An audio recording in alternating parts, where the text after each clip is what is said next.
Hello guys, welcome to the Alias. Rohit नाम है मेरा। आज जो हम टॉपिक पढ़ रहे हैं वो है ओम्स लॉ। बहुत ही फेमस, बहुत ही पॉपुलर टॉपिक है इस चैप्टर का, इलेक्ट्रिसिटी का। और पक्का आपके बोर्ड्स में इस पे तो क्वेश्चन आप 110% देखने ही वाले हो। कोई मतलब कोई शक ही नहीं है। ओम्स लॉ तो बहुत इंपॉर्टेंट है।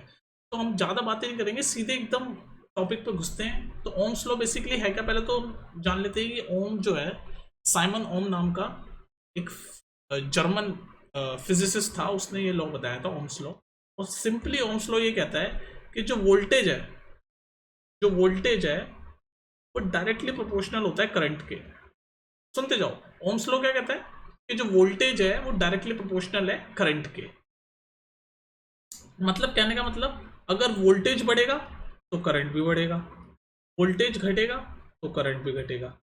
वोल्टेज जो है वो डायरेक्टली प्रोपोर्शनल है करंट के। मतलब वोल्टेज बढ़ेगा तो करंट भी बढ़ेगा, वोल्टेज घटेगा तो करंट भी घटेगा। मतलब अगर वोल्टेज ट्वाइस 2 टाइम हो गया, ट्वाइस हो गया तो करंट भी 2 टाइम्स हो जाएगा। वोल्टेज हाफ हो जाएगा तो करंट भी हाफ हो जाएगा। मतलब डायरेक्टली प्रोपोर्शनल है। डायरेक्टली प्रोपोर्शनल का ये साइन है।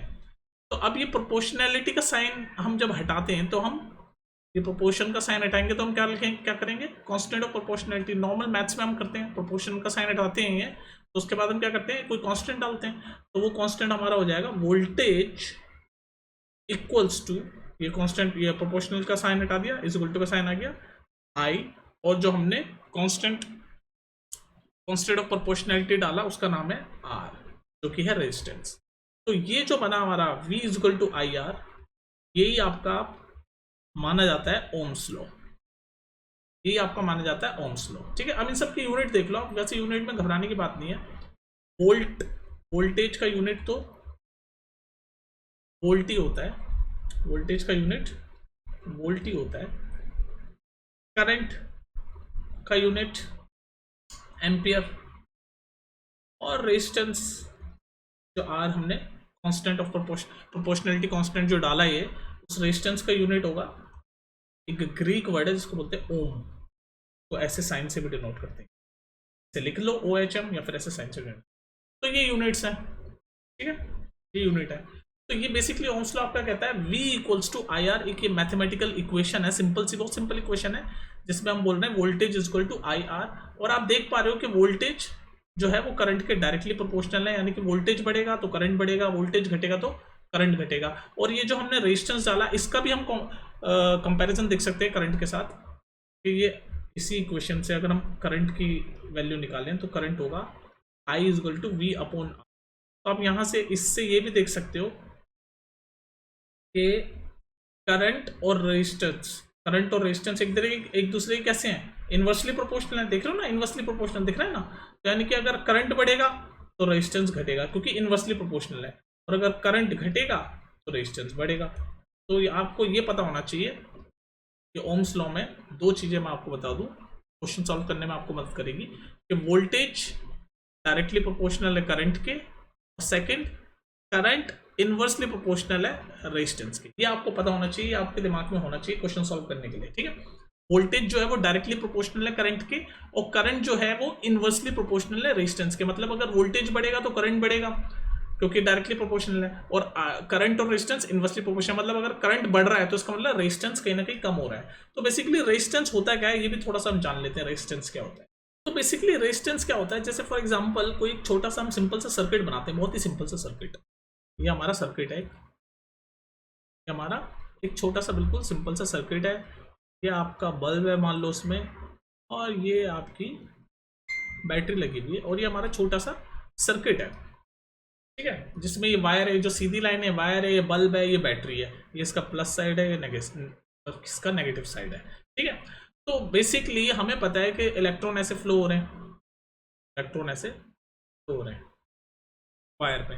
तो ये बहुत ही है ना, ये तो हम बस समझाने के लिए बोलते हैं कि ऐसे वायर सीधी है तो इलेक्ट्रॉन ऐसे स्मूथली फ्लो हो रहे हैं। लेकिन हर वायर में, जो भी मेटल से वायर बनी हुई है, उसके मटेरियल पे या और भी चीज़ें, टेम्परेचर वगैरह पे, इन सब चीज़ों की वजह से ना हर कंडक्टर में वो किस, जैसे यहाँ पर इस केस में वायर है, एक तरह का रेजिस्टेंस होता है। एक तरह का रेजिस्टेंस होता है। रेजिस्टेंस मतलब ये देखो इंग्लिश का वर्ड है, आप यहाँ से भी समझ सकते हो। रेजिस्टेंस मतलब किस चीज को रोक रहे हैं, रेजिस्ट कर रहे हैं। ये रेजिस्टेंस शब्द किससे बना है, रेजिस्ट, इंग्लिश का शब्द है resist.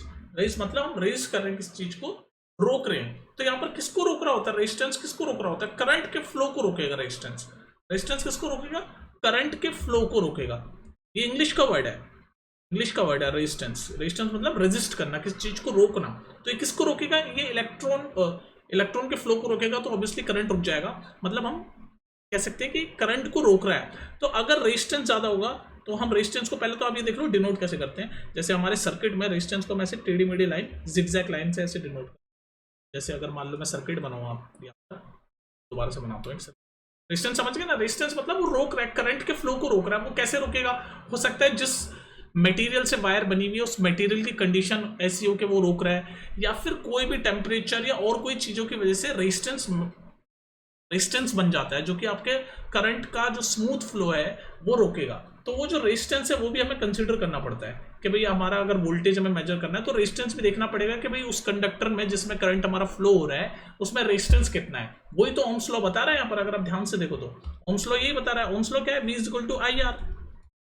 V is equal to I R, ये है ना ओम्स लॉ, ये होता है Ohm's law, V is equal to I R. तो ये R जो पार्ट है ये रेजिस्टेंस पार्ट है कि भाई जो हमारे कंडक्टर में जो करंट फ्लो हो रहा है यानी कि इलेक्ट्रॉन फ्लो हो रहे हैं उसमें कितना रेजिस्टेंस है, उसी बेसिस पे हम अपना वोल्टेज या फिर करंट वगैरह कैलकुलेट करते हैं।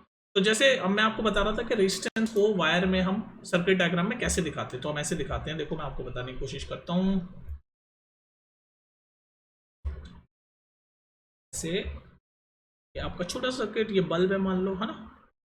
सीधी लाइन, जो सीधी लाइन जा रही है वो वायर है, बैटरी पॉजिटिव साइड, ये नेगेटिव, ये बड़ी वाली पॉजिटिव साइड होती है, छोटी वाली नेगेटिव साइड होती है। और रेजिस्टेंस हम ऐसे ये टेढ़ी मेढ़ी जिगजैग लाइन से हम रेजिस्टेंस दिखाते हैं। तो ये रेजिस्टेंस है, ठीक है। तो ये जो सर्किट है इसमें ये वाला जो पार्ट है इसको बोलते हैं रेजिस्टेंस, रेजिस्टेंस बोलते हैं। अगर मान लो इस सर्किट में वोल्ट दे रखा है आपका, वोल्ट मान लो आपको दे रखा है 20, वोल्टेज आपका दे रखा है 20 वोल्ट। वोल्टेज आपको कितना दे रखा है? 20 वोल्ट का वोल्टेज दे रखा है आपको, ठीक है। 20 वोल्ट का वोल्टेज दे रखा है। और रेजिस्टेंस इस वायर में जिसमें आपके इलेक्ट्रॉन फ्लो हो रहे हैं, ऐसे ऐसे इलेक्ट्रॉन फ्लो हो रहे हैं, इस वायर में रेजिस्टेंस है। ये रेजिस्टेंस को डिनोट करते हैं ऐसे हम जिगजैग लाइन से। तो मान लो इसमें रेजिस्टेंस है 5 ओम का। तो पता है, मैंने बताया ना अभी यूनिट, रेजिस्टेंस की यूनिट क्या बताई थी मैंने आपको, याद है कि भूल गए? यूनिट बताई थी ना रेजिस्टेंस की यूनिट, ओम। ऐसे ओम लिख सकते हो या फिर ये वाला साइन बना सकते हो, ठीक। तो अगर मान लो इस सर्किट में इलेक्ट्रॉन फ्लो हो रहे हैं, करंट फ्लो हो रहा है, जिसमें वोल्टेज है आपका 20 वोल्ट, है ना, और रेजिस्टेंस इस वायर में है 5 ओम। और आपसे मैं पूछूं calculate the current, calculate the current in the circuit, calculate the current in the circuit. तो ये जो सर्किट मैंने बताया इसमें अगर आपको करंट में कैलकुलेट करने के लिए बोलूं तो कैसे कैलकुलेट करोगे आप? अभी हमने देखा कि भाई हम ओम्स लॉ लगा देंगे, by Ohm's law, Ohm's law लगाएंगे हम। और ओम्स लॉ क्या कहता है हमारा? ओम्स लॉ कहता है V equals to I R. तो हमें V दे रखा है 20, अब से हम वैल्यू पुट करेंगे। V दे रखा है हमें 20, मैंने डाल दिया 20। I हमें करंट निकालना है तो I हम एज इट इज लिख देंगे। रेजिस्टेंस हमें बता दिया 5 मल्टीप्लाई बाय 5। अब इसको सॉल्व कर दो आप, यहाँ से I की वैल्यू आ जाएगी, तो I की वैल्यू हो जाएगी 20/5। तो जब आप सॉल्व करोगे तो आ जाएगा 4। और आपको पता है करंट की यूनिट क्या है? एम्पियर। तो 4 एम्पियर करंट फ्लो हो रहा है इस सर्किट में, 4 एम्पियर, 4 एम्पियर। तो आप देख रहे हो ये ओम्स लॉ बहुत ही अच्छी सिंपल मैथमेटिकल इक्वेशन है जो हमारे बहुत सारे प्रॉब्लम सॉल्व करती है, इसलिए बहुत ही इंपॉर्टेंट है ओम्स लॉ, ठीक है। अब हम देखते हैं ओम्स लॉ का एक डायग्राम देखते हैं कि अगर वोल्टेज और करंट के बीच में अगर हम ग्राफ बनाए तो कैसा ग्राफ बनता है ओम्स लॉ से रिलेटेड। ओम्स लॉ हमारा है क्या बेसिकली? ये ना Ohm's law, V is equal to I R. तो अगर हम ये वोल्टेज और करंट के बीच में हम ग्राफ बनाएं तो हमारा कैसे ग्राफ बनेगा वो देख लेते हैं, क्योंकि इंपॉर्टेंट है ये।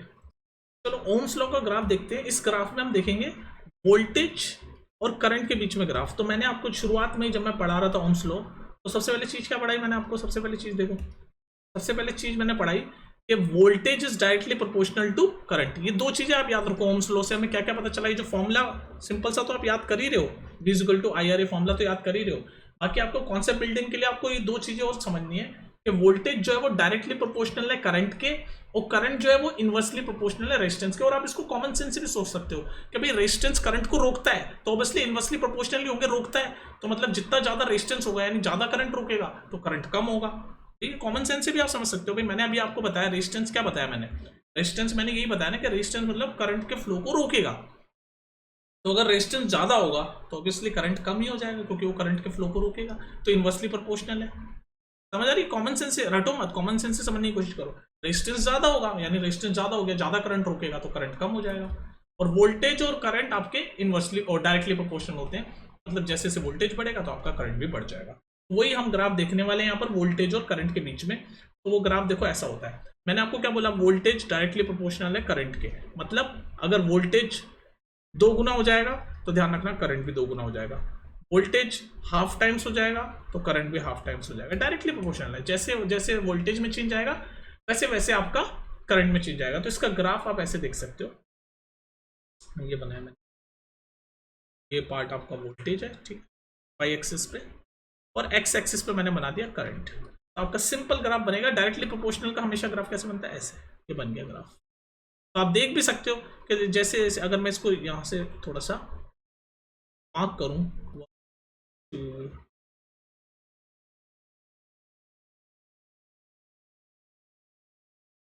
ठीक है, तो आप देख सकते हो कि ये आपका VI ग्राफ है, या फिर आप ओम्स लॉ का ग्राफ बोल सकते हो उसको।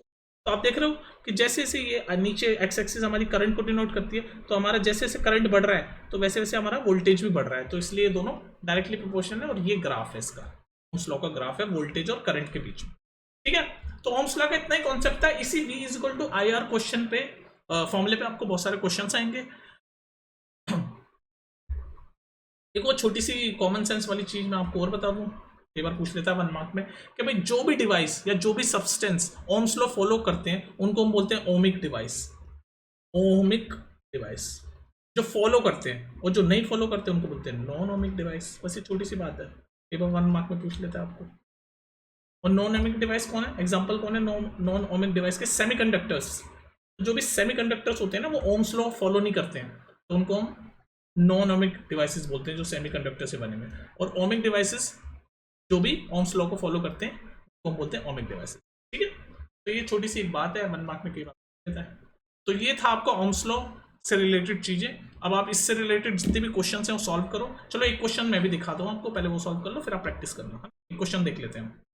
चलिए गाइस, ये लंबा चौड़ा सा क्वेश्चन देखो, और देखो मैं इसको बिना कोई सॉल्व करे, बिना कुछ करे सॉल्व करूंगा, देखो, और आप भी कर पाओगे जब आप मेरी बात ध्यान से सुनोगे। तो पहले क्वेश्चन पढ़ो, देखो कितना कंफ्यूज कर रहा है क्वेश्चन है। क्वेश्चन कह रहा है the potential difference between the terminal of an electric heater is 75 volt when it draws a current of 5 ampere from the source. What current will the heater draw if the potential difference is increase to 150 volt. तो समझ पा रहे हो, ये कह रहा है potential difference मतलब वोल्ट।